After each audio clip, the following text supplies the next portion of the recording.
Bikin es yang seger buat buka puasa. Hai hai hai Besti Online, gimana kabar kalian hari ini? Semoga senantiasa diberikan kesehatan ya, amin. Dikarenakan rata-rata kalau bulan puasa itu menu bukanya pasti ada esnya. Jadi dino iki Mbak Eli bikin es buah. Oh iya Bes, kena apa ya hari-hari iki buah iki menurutku regane iki agak mahal ya Bes. Biasanya buah naga iki sekilo mau 10.000, lah iki delala sekilo kok sampai tok rego 18.000. Nek rego melon iki aku gak ngerti iki murah apa larang ya Bes, soalnya aku iki jarang tumbas melon. Nah melon iki sekilo iki 18.000 Bes, lah iku mau aku tuku semono iku mau sedengan iku regane 31.000.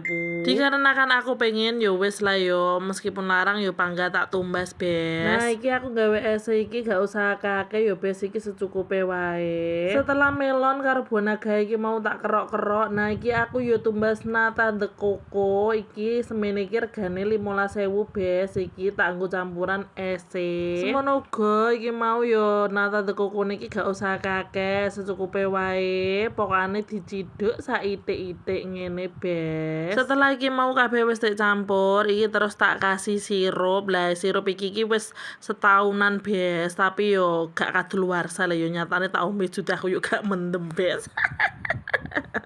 Yo kono lah yo. Terus lanjut tak kasih susu, susunya gak usah kakek Bes, marai terlalu manis. Mbak Eli wis manis, nek tambah manis engko pedine nek dirubung semut. lanjut iki kita masukin es batu, diublek-ublek, gak usah tak kayak banyu Bes, soalnya iki engko banyu dhewe. Lah iki diublek-ublek warnane cantik lah yo, abang-abang pink piye ngono lho. Ya wes Bes, es wes siap, tinggal nunggu buka puasa.